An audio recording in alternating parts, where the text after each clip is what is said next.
Kita lanjutkan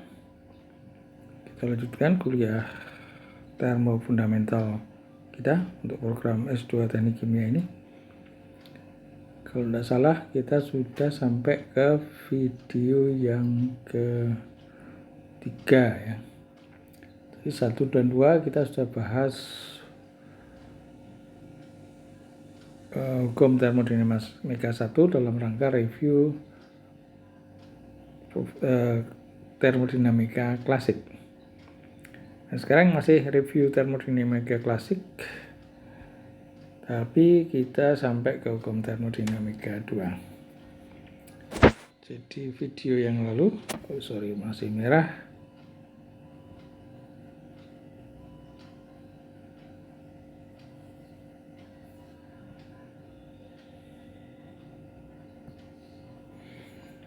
Video yang lalu atau video-video yang lalu kita masih membahas review on classical thermodynamics.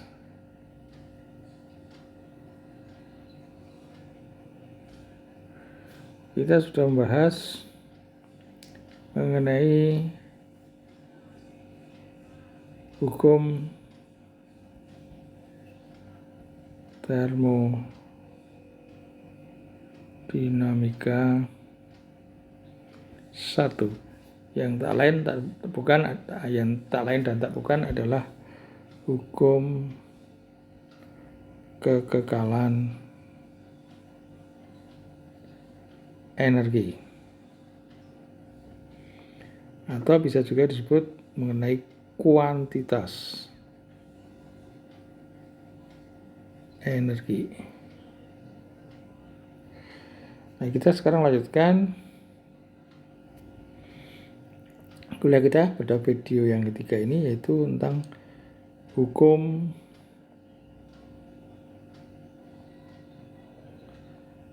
termodinamika 2. Nah, kalau kita ingat hukum termo 1 ini mengenai kuantitas, tadi sudah disebutkan jumlah energi. Nah, hukum termo 2 ini berhubungan dengan kualitas energi. Kenapa kualitas energi? Karena ini dipakai untuk menganalisis kecenderungan proses-proses, karena ini misalnya dari energi kualitas tinggi berubah menjadi energi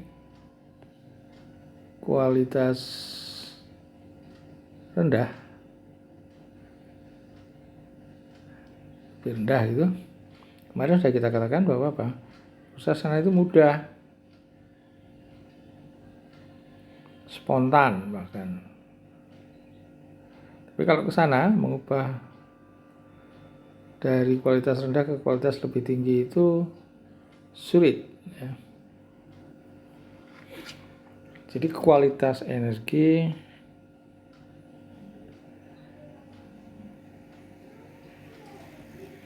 bermanfaat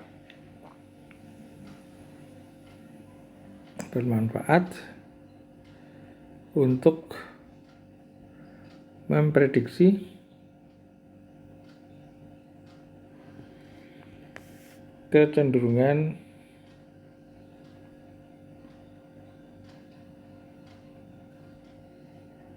proses-proses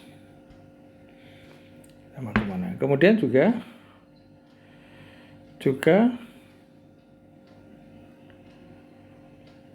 bermanfaat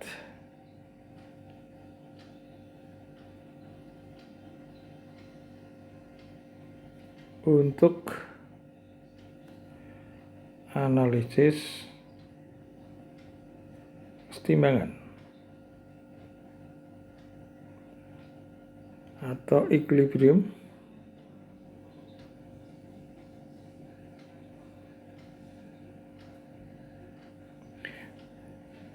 baik itu proses fisika atau proses kimia. Jadi keseimbangan kimia, keseimbangan fisika itu sama aja, basisnya adalah kualitas energi. Proses akan setimbang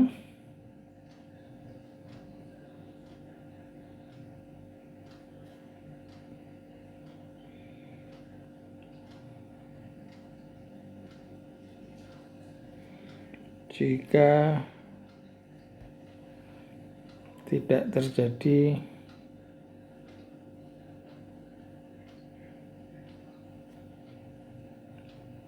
atau baik ke kiri kanan itu kualitas energinya seimbang ya. Jika tidak terjadi perubahan kualitas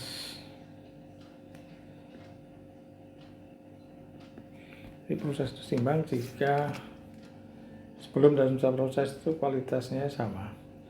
Sekarang bentuk formulasi yang formal dari hukum termodinamika apa?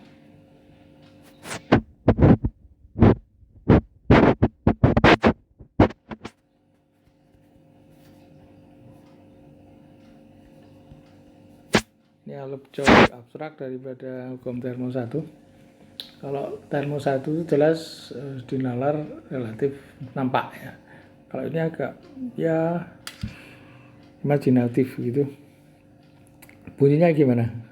Hukum termo 2. Ada suatu besaran yang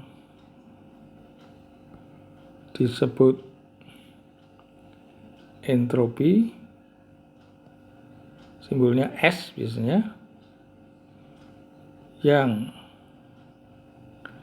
didefinisikan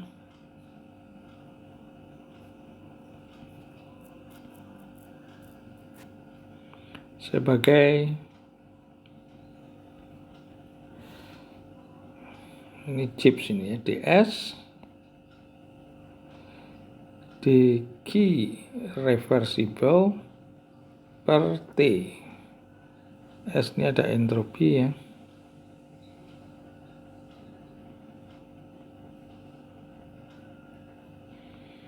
Ini adalah suhu mutlak.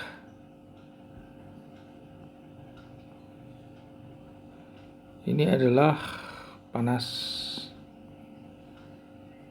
reversible. Sebagai ini, atau disebut sebagai ini. Dan ini besaran ini yang bersifat state function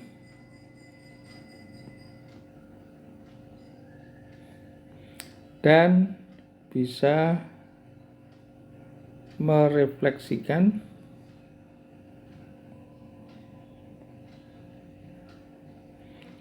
kualitas energi. Kemudian jika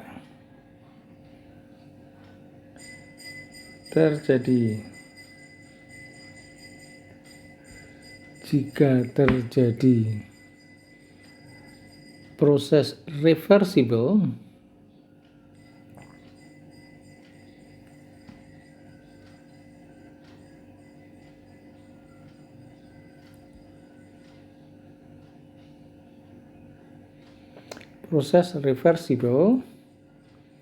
maka tidak ada penurunan kualitas energi di alam semesta ini. Maka bisa disebut bahwa delta S jika terjadi proses reversible, delta S universe sama dengan 0. Jika terjadi proses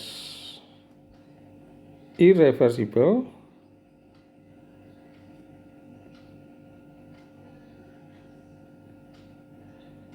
berarti apa? Terjadi penurunan kualitas,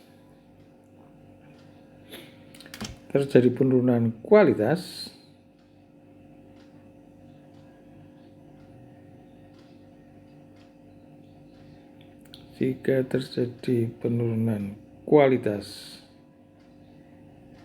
energi, jika terjadi proses irreversible, maka terjadi penurunan kualitas energi di alam semesta ini, maka delta S universe lebih besar 0. Inilah hukum termo 2, ya relatif agak abstrak ya, imajinatif. Jadi perubahan entropi alam semesta atau universe semesta selalu positif atau 0. Secara matematik bisa kita tulis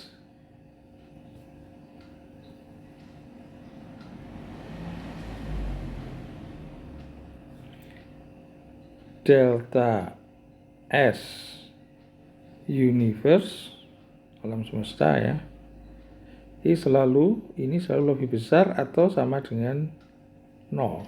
Ada yang menyebutkan rumus atau hukum termodinamika 2 itu seperti ini, bisa juga. Jadi hukum termodinamika itu bentuknya macam-macam. Ini ya versi yang banyak dipakai saja dari gabungan sana sini nih. Mudah-mudahan bisa memberikan pengertian yang baik. Jadi banyak sekali ekspresi dari hukum termo. Prinsipnya adalah tadi ada besaran entropi yang definisinya seperti itu, dan itu dipercaya adalah state function. State function apa? Tidak tergantung jalan perubahannya. Dan itu bisa merefleksikan kualitas energi. Kalau energinya kualitasnya turun, maka delta S-nya universe naik. Kalau prosesnya reversible, dapat balik ya, maka tidak terjadi perubahan kualitas energi di alam semesta. Delta S sama dengan 0. Jadi delta S universe itu selalu lebih besar atau sama dengan 0. Sama dengan 0 kalau terjadi proses reversible, dapat balik. Semuanya hemat sekali, tidak ada pemborosan sama sekali, sehingga dapat balik. Nah, kalau yang proses biasa itu ya mesti irreversible. Jadi delta S-nya lebih besar 0. Kok khayal sekali ya, nanti kelihatan bahwa kalian nampaknya mula-mula khayal, tapi nanti ini akan menjadi praktis sekali hukum ini setelah pada aplikasi lebih lanjut ya, bahasan-bahasan lebih lanjut. Nah, sekarang kita ingat delta S universe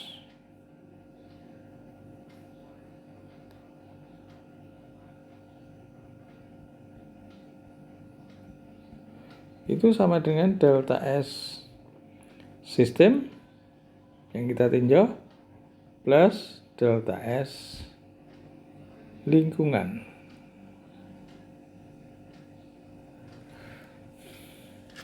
Nah, sekarang kalau proses reversible,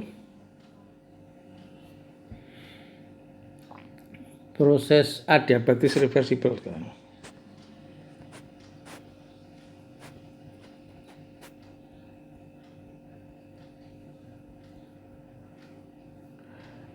Apa ini artinya? Tidak ada transfer panas ke lingkungan, jadi G sama dengan 0. Dan tak ada penurunan kualitas energi. Oke. Apa yang terjadi? Delta S universe sama dengan 0. Itu delta S universe sama dengan delta S sistem plus delta S lingkungan. 0 delta S sistem plus, nah gimana delta S lingkungan? Ya, kita tulis saja dulu delta S lingkungan. Nah sekarang Q-nya 0, berarti lingkungan itu enggak dapat panas, enggak ada output panas, jadi apa? Di Q reversible lingkungan 0. Jadi delta S lingkungan, ingat ds adalah dq per t, dq reversible per t. Jadi ini sama dengan 0. Jadi kalau dimasukkan di situ hasilnya apa? 0 delta S system plus 0. Jadi kesimpulannya delta S system ini adalah kalau terjadi proses reversible adiabatik. Adiabatis reversible atau isentropis. Misalnya kompresor yang bagus, kerja bagus itu masih baru, terawat baik, itu dapat dianggap bekerja adiabatis reversible. Karena kompresornya tidak ada kehilangan panas, tidak ada panas masuk, adiabatis, dan pengorbanan semuanya dirancang agar pengorbanan energi mekanisnya sesuai hanya yang dibutuhkan untuk menaikkan tekanan saja. Jadi prosesnya dapat dikatakan reversible ya. Sehingga kalau proses reversible tadi tidak ada pengeluaran atau pengorbanan energi, itu hanya sesuai dengan, jadi proses reversible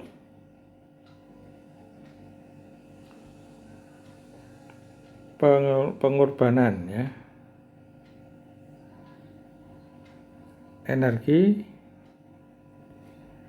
hanya pas dengan yang dibutuhkan untuk proses tanpa pemborosan ya. Kalau kita beli lebih itu pemborosan itu.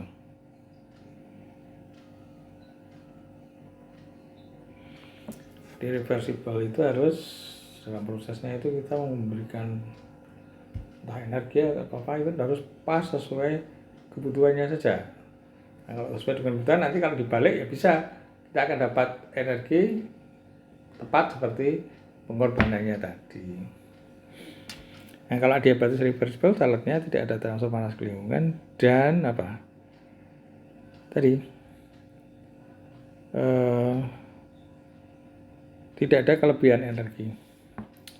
Nah syaratnya apa? Biasanya itu adalah misalnya mendorong F itu sama dengan F lawan saja atau P sistem sama dengan P lawan. Ini sudah kita sebut. Kemudian apa? Perbedaan panas kalau bisa tanpa melalui beda suhu. Jadi beda suhunya sangat kecil. Karena apa?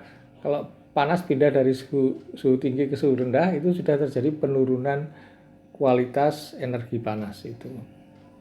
Panas yang berada di benda yang suhunya rendah itu sulit dipakai untuk apa-apa. Kalau berada di tempat yang suhunya tinggi itu bisa dimanfaatkan untuk macam-macam ya. Oke, jadi definisinya adalah apa tadi? ds sama dengan dq reversible per t ya, harus diingat itu. Kemudian kalau delta S universe itu dari delta S sistem dan delta S lingkungan. Kemudian ada juga besaran yang didasarkan pada entropi tadi.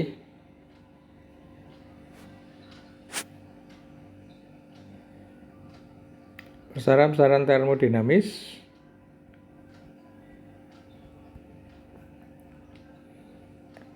itu adalah apa? Misalnya kita kenal U. Kemarin apa? Internal energi. Di definisinya apa kemarin? Energi mekanis mikroskopis. Jadi energi mekanis dari molekul-molekulnya, atom-atomnya, dan seterusnya. Ada H. Itu entalpi. Energi apa itu? Energi internal energi ditambah energi ruang. Jadi apa? U plus energi ruang kemarin apa? P. Ini adalah entalpi atau energi total, yaitu energi internal dan energi ruang. Lalu ada definisi lain, S tadi apa?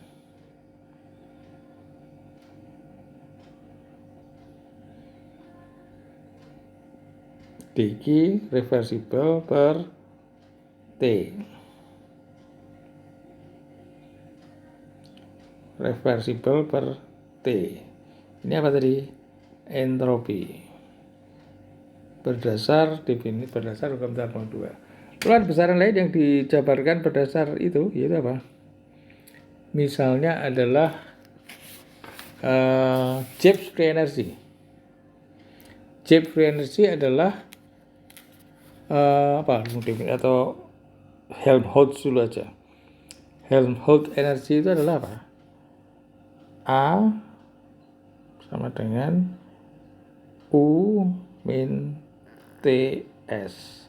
Kalau saya lebih suka definisi ini sebenarnya, bahwa U itu sama dengan A plus TS. Lalu G atau yang menimbulkan F ya, free energy Gibbs. Kalau ini A adalah Helmholtz energy, adalah H in TS. Ini sering disebut apa? Helmholtz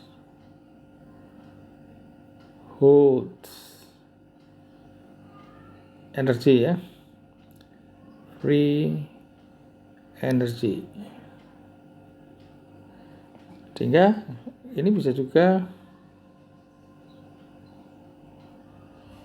ditulis H sama dengan G plus TS. Ini G sering disebut apa? Gibbs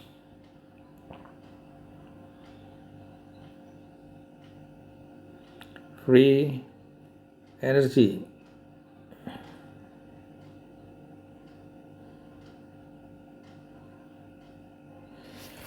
Ini pemikirannya gimana? Mengapa saya lebih suka definisi yang kanan? Ya sebenarnya pikirannya demikian. H itu adalah energi total. Itu terdiri dari dua bagian. Energi yang bebas dan energi yang tidak bebas. Misalnya kekayaan Anda, misalnya sudah punya kekayaan dalam bentuk tabungan di Taplus atau di Mandiri atau whatever namanya, atau uang cash, itu adalah kekayaan Anda yang bebas. Anda bisa pakai untuk apa-apa saja, beli apa saja boleh. Bisa menginisiasi proses atau untuk energi di termodinamika. Tapi ada kekayaan Anda yang tidak bebas, misalnya kacamata Anda itu mahal, tapi bisa nggak itu dipakai inisiasi proses? Misalnya mau beli bakso dibayar dengan kacamata Anda kan nggak bisa. Jadi itu sudah tidak bebas. Lalu misalnya celana kita itu ya mahal, itu mungkin kalau seorang pesolek mahal. Tapi juga uang itu kekayaan yang tidak bebas. Atau agak bebas sedikit karena dijual murah sekali itu. Baju tidak bebas. Pulpen Anda itu uang yang kekayaan yang sudah sangat tidak bebas ya. Bermanfaat bagi Anda tapi tidak bebas dia. Tapi kalau uang cash, uang tabungan, ya itu bisa bebas karena bisa dipakai untuk apa.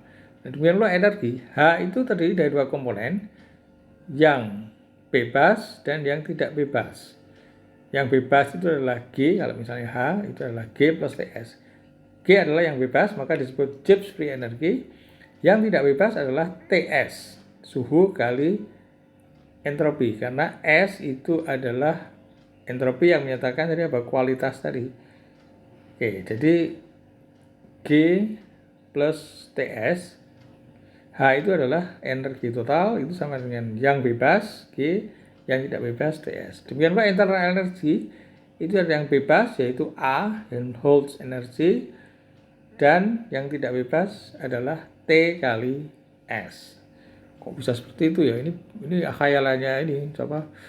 Dasarnya khayalannya Gibbs untuk entropi ini, kemudian khayalannya Helmholtz dan Gibbs ini juga ya. Jadi Gibbs itu sangat besar jasanya untuk termodinamika.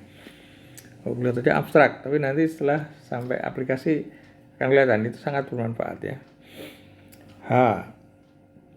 Jadi UHSAG. Besaran-besaran tersebut bersifat state function.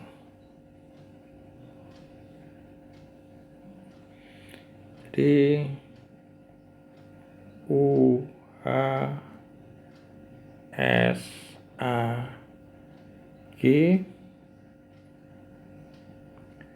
bersifat state function. Jadi apa? Perubahannya delta U, delta H, delta S, delta A, delta G itu tidak tergantung pada lintasan. Jadi apa? Dihitung lebih mudah karena hanya butuh keadaan awal dan keadaan akhir. Menghitungnya dengan proses yang bebas seperti apapun boleh. Ya. Jadi bisa pakai lintasan yang semudah-mudahnya. Ini tidak tergantung lintasan, mudah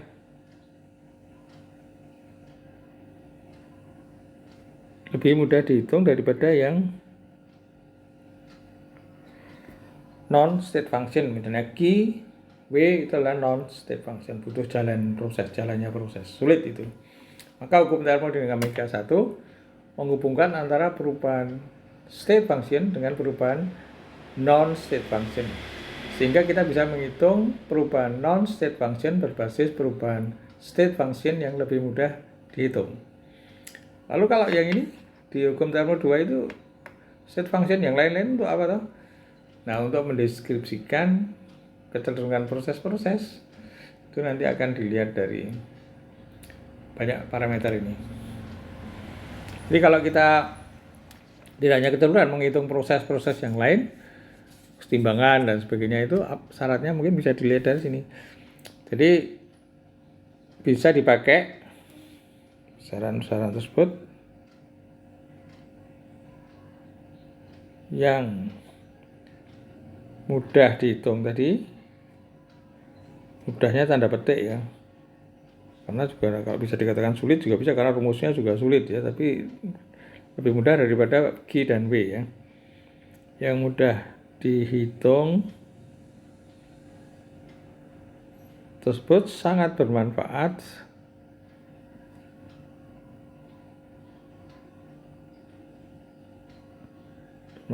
untuk analisis kuantitatif proses-proses.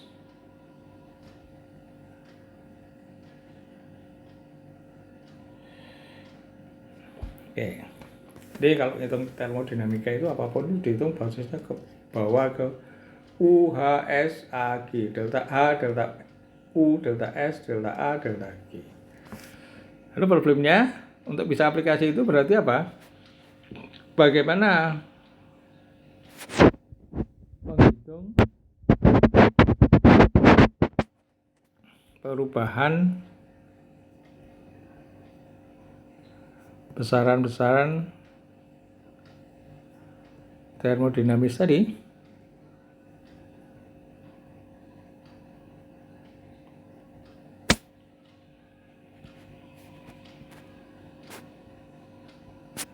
jadi kita misalnya menghitung delta S, delta U, delta H, delta A, delta G itu berapa ya? Nah, karena itu untuk menganalisis proses-proses ya, itu butuh itu. Sehingga kita harus tahu cara menghitung delta S, delta U, delta H, delta A, dan delta G. Nah, kalau kita lihat kurikulum S1 termodinamika itu, teknik kimia, termodinamikanya itu adalah salah satu targetnya adalah bisa menghitung delta apa saja itu, delta H, delta U, delta S, dan sebagainya untuk berbagai proses. Saudara bisa ukur Anda sudah qualified nggak untuk lulus S1, ya mestinya kalau lulus S1 mestinya hitung delta S, delta U, delta H, delta A, delta G itu sudah sangat familiar. Tapi biasanya ya banyak yang lupa ya. Jadi kita review sebentar di kuliah termo ini. Jadi fokus kita berikutnya adalah bagaimana menghitung ini. Nah, ada kaidah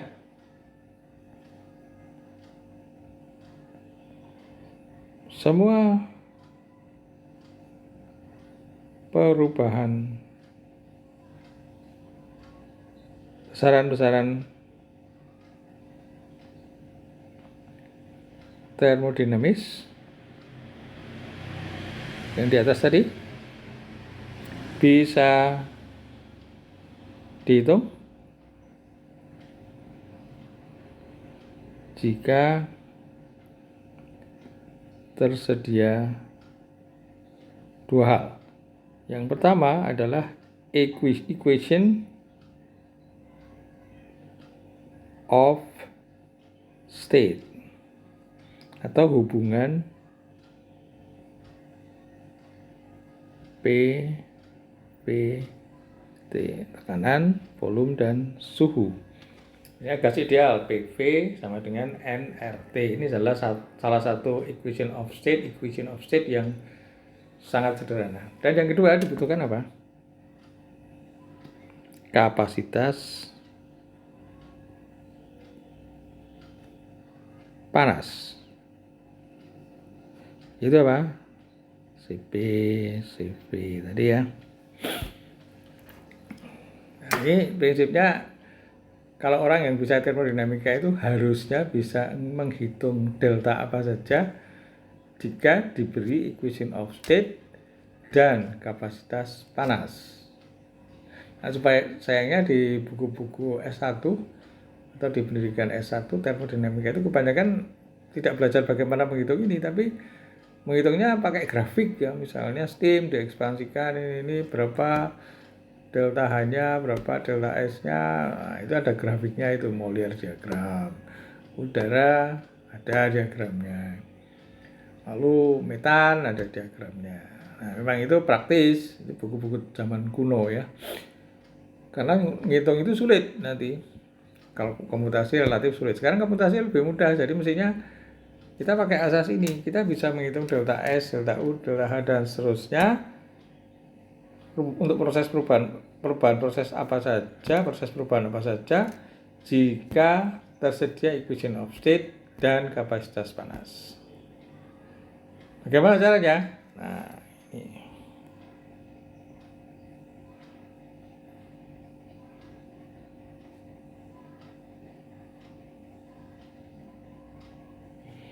Ini dasarnya adalah selalu persamaan Maxwell. Jawabannya adalah persamaan, banyak ini persamaan Maxwell. Asal kita menguasai persamaan Maxwell, disediain equation of state dan kapasitas panas, kita harus bisa menghitung delta S, delta U, delta H, delta A, delta G, dan seterusnya. Sehingga berikutnya kita akan bahas persamaan Maxwell. Nah, ini saya kira belum terlalu panjang ya, kita tambah sedikit. Atau kita lanjutkan di video 2 ini tadi sudah berapa menit ya? Ya, kita stop aja video ketiga ini, kita lanjutkan ke video keempat. Nanti adalah start dengan persamaan Maxwell. Oke, terima kasih, kita lanjutkan di video yang keempat.